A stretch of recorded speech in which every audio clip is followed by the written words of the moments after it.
This warbird was a lethal weapon. Its main purpose for being, the reason for its existence, was to attack the enemy in the air, on the ground, or at sea. And that it did with a vengeance. It ranked with the fastest fighters of World War II.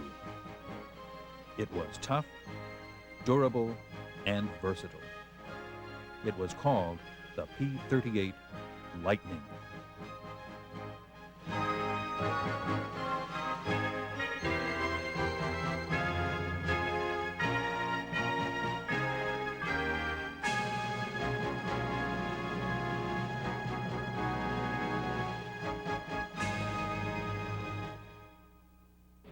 The P-38 was the fastest fighter in the early stages of the war, and the first fighter useful for long-range escort. It was called upon at different times to perform very different roles, and in each case passed with flying colors. The P-38 was a good airplane. It was not a major player in the European theater. It was a far better player in the Pacific because it had very good range characteristics. It was excellent for slashing attacks, for basically energy management type attacks where it would evade an enemy's more agile and more maneuverable lighter fighters by basically positioning itself with speed and altitude to seize the initiative against an opponent. It had a concentrated armament package. It had relatively dangerous high-speed dive characteristics because it was one of the first aircraft to approach what we would call sonic conditions.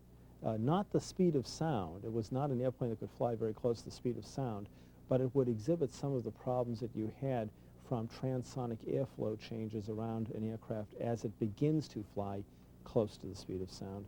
But it was by no means an inferior airplane. It was a very fine aircraft. The P-38 had a 52-foot wingspan with a total length of just over 37 feet. Its height was 12 feet 10 inches. It was powered by two Allison V1700 engines, and it had a maximum speed of 415 miles per hour. It weighed 14,100 pounds empty and 17,500 pounds loaded for battle. With a ceiling of 40,000 feet and a range of 2,260 miles, it could go the distance and deal out a great amount of damage.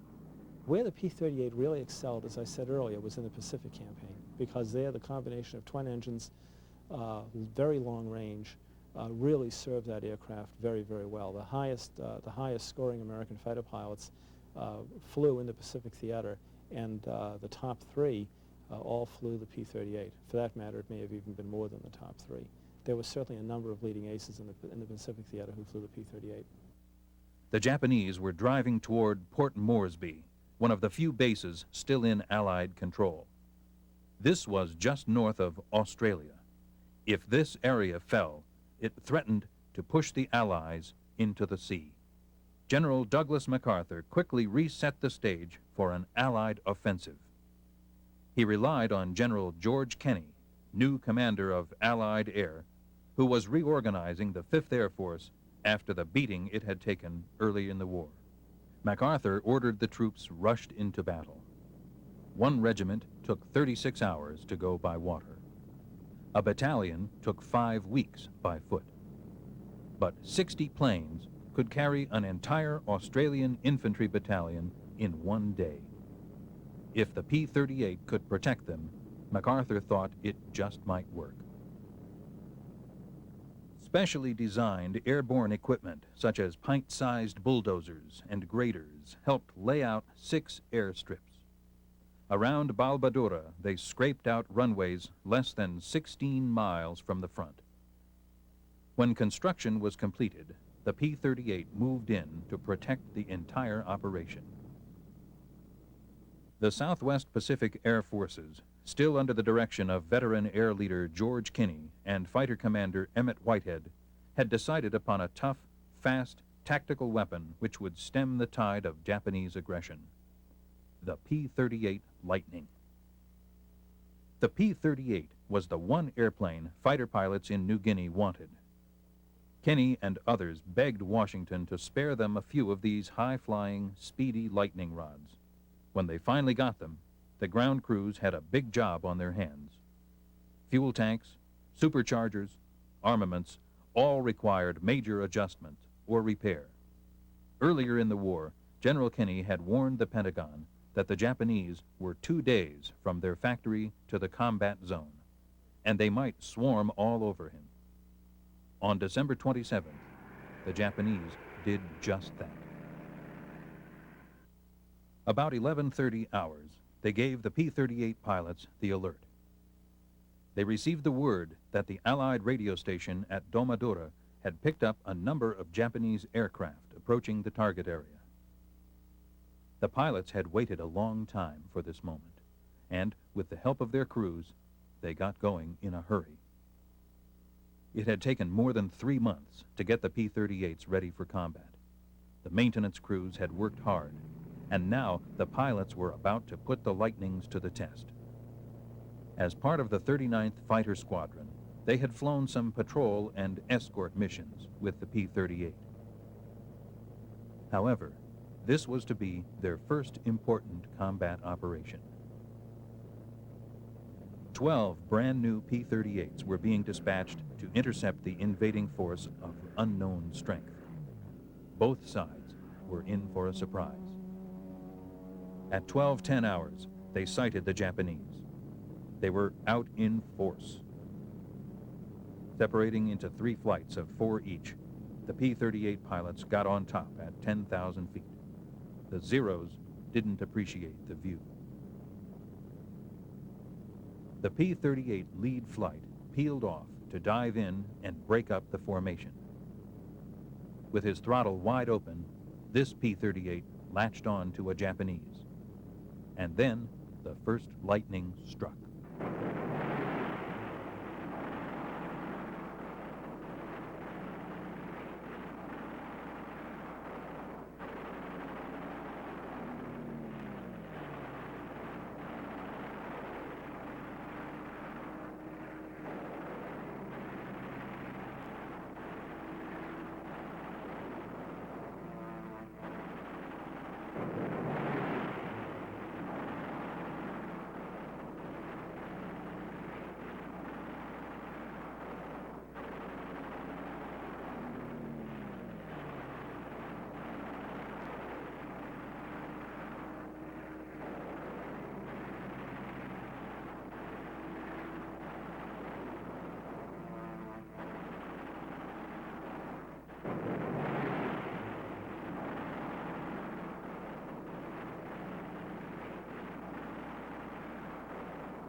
When the air battle was finally over, the 12 P-38 Lightnings had shot down 11 Japanese fighters and bombers.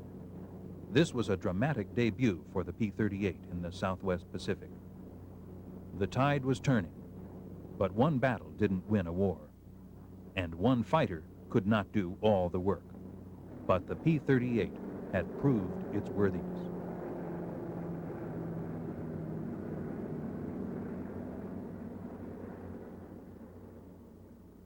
The P-38 proved invaluable elsewhere.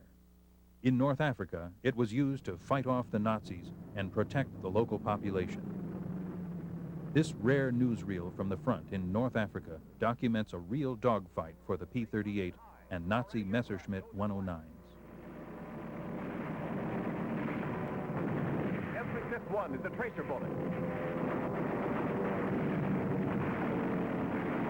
Street scenes were photographed by a concealed camera and reveal the true and varied reactions of the public during the raid.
A Spitfire takes to the air.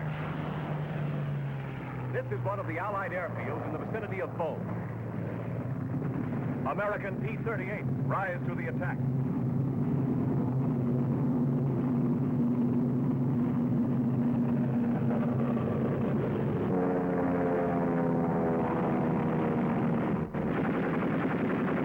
P-38s and Spitfires against Messerschmitts and Junkers.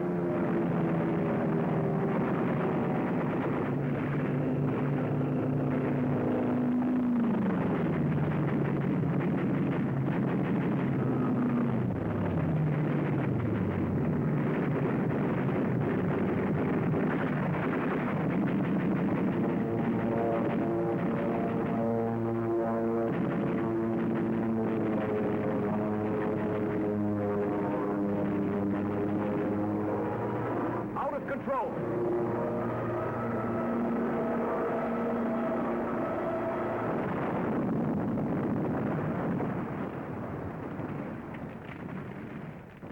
This is the Messerschmitt.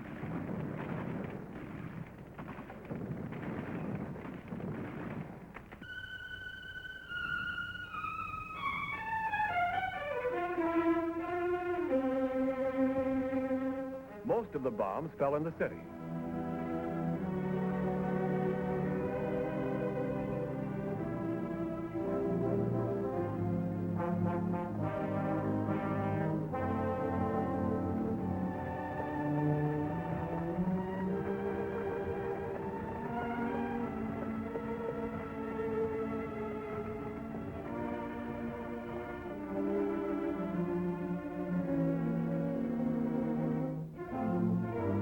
V stands for victory everywhere.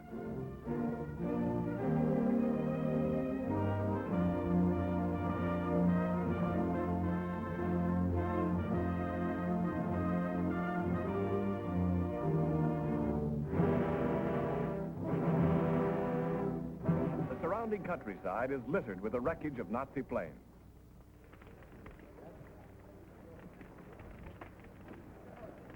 This is the Dornier.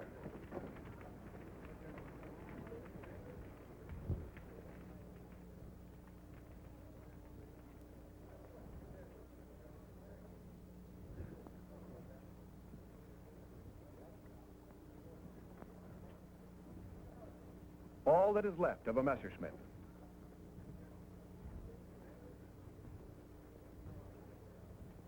The crew of this one was captured.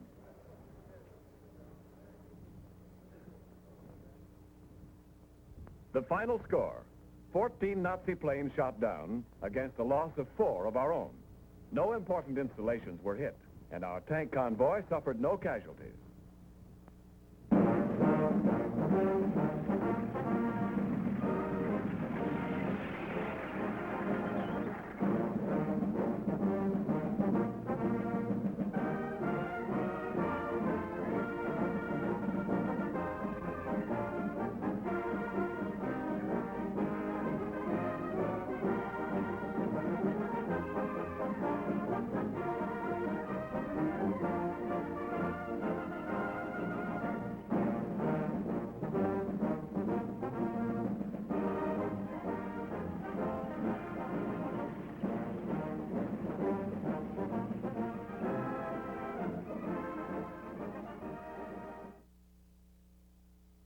Another role that the P-38 played was as a photo reconnaissance airship for the Allied forces.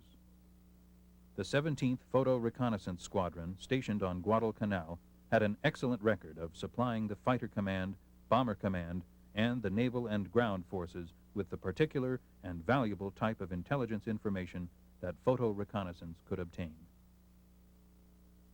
The plane the air commanders chose for this delicate work was a converted P-38.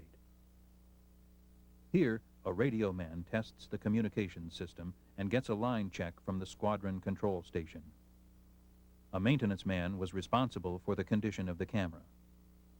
Because of the extremely humid climate of the tropics, the cameras had to be removed from the plane after every mission and taken to the camera tent for a complete check.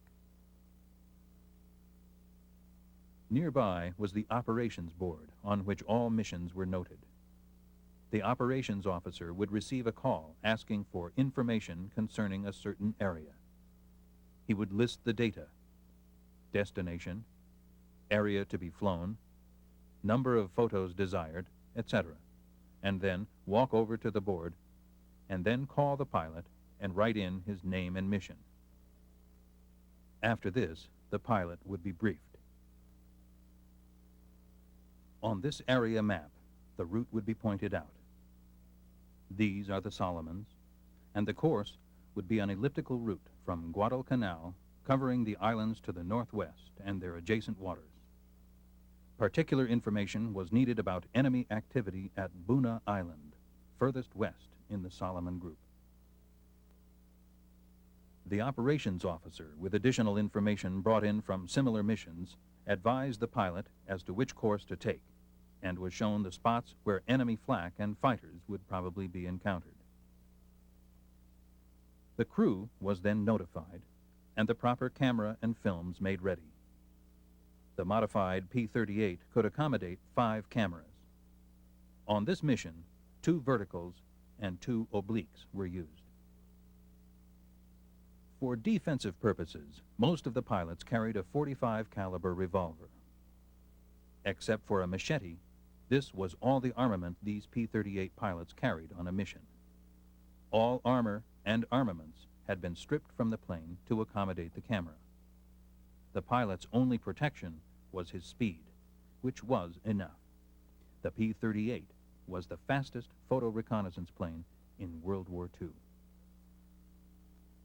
General Twining, commanding officer of the 13th Air Force, had stated that the 17th Photo Reconnaissance paid for itself by relieving heavy bombardment aircraft from reconnaissance missions on which several such heavy aircraft have been lost. In comparison, only 1 P-38 had gone down in 4 months of daily reconnaissance flights.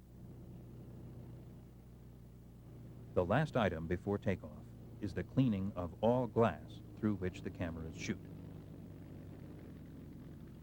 It is interesting to note that only 1 belly tank was used on this recon. It was preferable not to limit the plane's speed by taking along 2 tanks, though most pilots felt the P-38 handled less well with 1 tank.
Almost as quickly as the chocks were shoved under the wheels, the film magazine was emptied.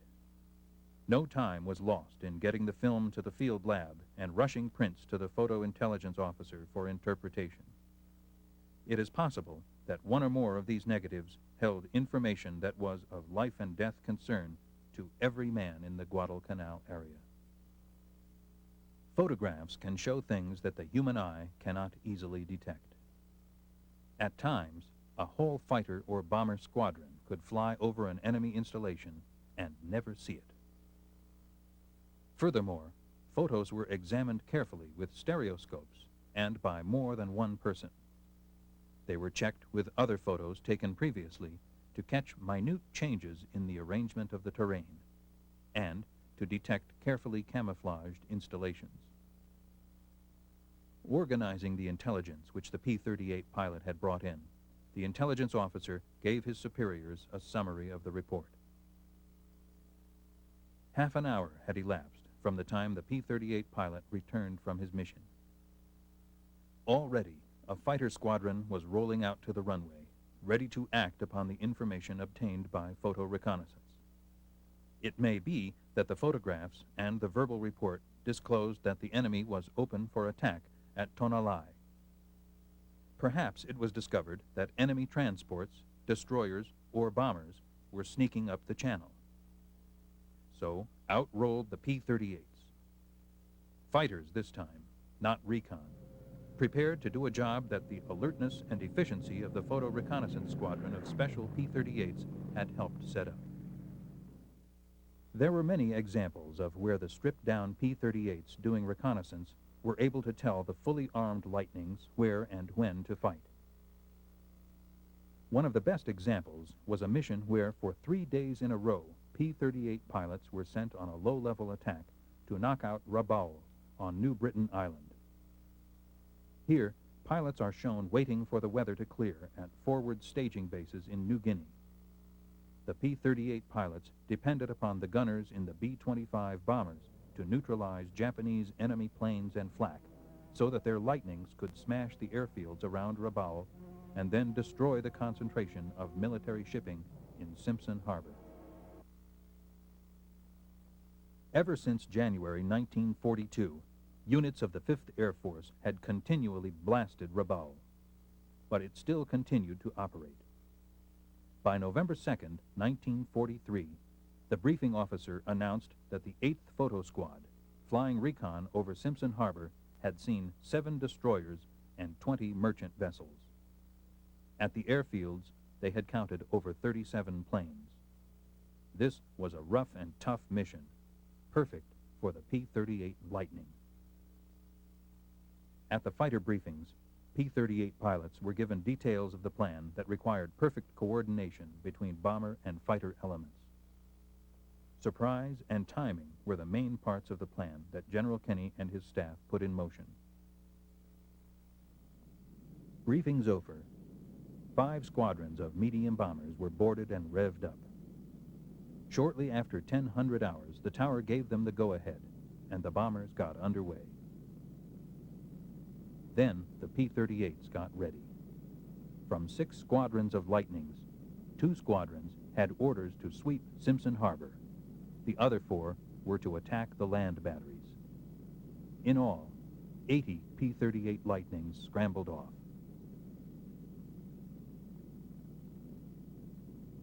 In good flying weather, Allied bombers held their formations as they headed toward Rabaul. Once over the Solomon Sea, the plan went into effect. As the P-38s scanned the skies, they spotted what they were looking for, Japanese Zeros. The Lightnings swept in ahead of the bombers to clear the area. The P-38 could out-climb, out-dive, and fly faster than the Zero, a fact this Japanese fighter found out too late. In all, the P-38s bombed 24 Japanese ships and strafed 17 on this particular mission. These pilots claimed 42 shot out of the sky. The cost?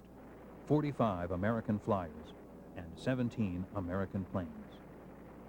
In the space of 12 minutes, a formidable Japanese sea and air armada was attacked and decisively defeated. The P-38 Lightning made it possible. After 2 years of war, the Japanese strategic plan had been fatally upset. But the Allies knew the war was far from over. The armies of Japan still controlled much conquered territory. General Hap Arnold told the world, "There are many roads that lead right to Tokyo, and we're not going to neglect any of them." Relentlessly, the Allied attack continued, spearheaded by the P-38 and the striking power of the U.S. Army Air Force.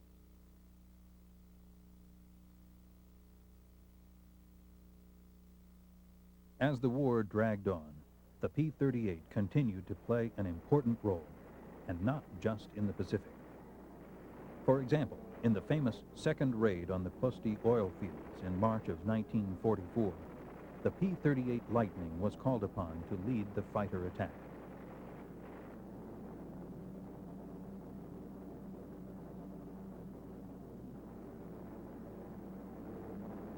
For hours, the P-38 Lightnings buzzed the Balkans. This was an all-out effort on the part of Allied pilots and crews.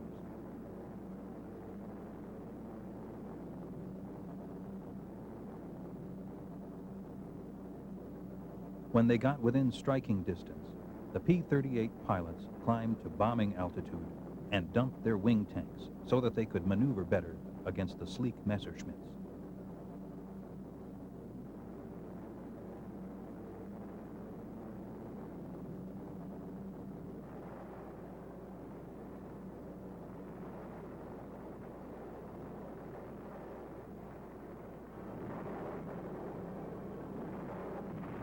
First, they hit the refineries and other hard targets, and then they attacked German fighter units on the ground. Even with a huge smoke screen put up by the Nazis, the P-38s got through and accomplished their goals. The mission was successful. The P-38 pilots destroyed 29 Nazi planes and damaged 3 refineries. In spite of its success in operations like the Plosti oil fields, some critics and a few pilots worried over the fact that the P-38 had 2 engines. Some felt this was a plus in case one engine failed.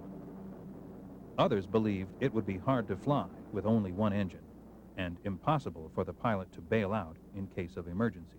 You know, there's this old joke in aviation development that the second engine takes you to the scene of the crash. One of the problems you have with a twin-engine airplane is that unless you have a very clean airplane, when you lose an engine on a twin-engine airplane, very often you're almost in a controlled crash type situation. The P-38, under most combat circumstances, when you lost an engine, that was a very serious occurrence. The other problem with the P-38 is that there was an engine reliability problem with those boosted Allisons, and so sometimes P-38s were lost in combat simply because of engine failure. The Army Air Force felt that a 2-engine airplane did not mean that it was a difficult airplane to fly. They believed that the 2 engines were able to give it a wide range of performance and extra margins of safety. For those who insisted that it was impossible to bail out of the 38 because of the twin booms and rudders and because of the horizontal stabilizers span, the Army and most pilots disagreed. They felt that it was no easier or harder to bail out of the P-38 than out of any single-seater fighter. Bailouts were made either by turning the plane on its back and dropping out, or by getting out the left window and sliding down the wing. Pilots were told not to stand on the wing to jump. As any pilot will acknowledge, the object wasn't to bail out of the plane, but to make the other guy bail out of his. The P-38 was a weapon that helped the pilots do just that. It carried plenty of firepower and, unlike the Zero, had self-sealing fuel tanks and armor plating to protect the pilot. In short, the Lightning was tough, rugged, and reliable. Its high-speed performance was well known, but its control at most speeds was equally spectacular from the point of view of performance. If one engine did fail, there was still a workable single engine under the pilot. There was no difference in flight technique with either engine failing. Right engine is dead. Trimming rudder tab. Closing right press-stone shutter and right oil cooler flap. How's about setting the controls for unfeathering? Feathering switch in normal position. Manual propeller switch in fixed position. Right governor control in low RPM. All set and smooth as silk. Nice going. Now circle for landing.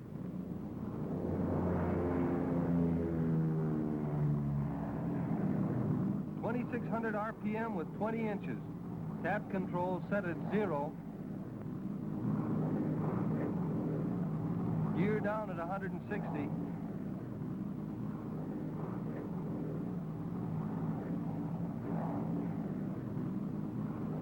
50% flaps.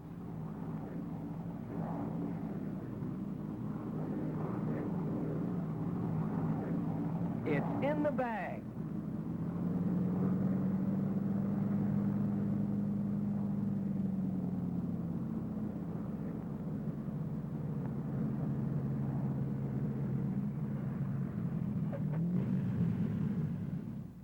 The P-38 was a weapon that did not have to take a back seat to any plane in the war. It was an effective and versatile fighter that made a great contribution to the war effort, especially in the early part of the air campaign. Other fighters would make bigger headlines in World War II, and other fighters would surpass the P-38 Lightning in terms of reach, power, and armament. But this fighter was called upon to perform many tasks, and in each case met or exceeded expectation. Just ask the men who flew them. They will tell you that it was indeed one of the great warbirds of World War II.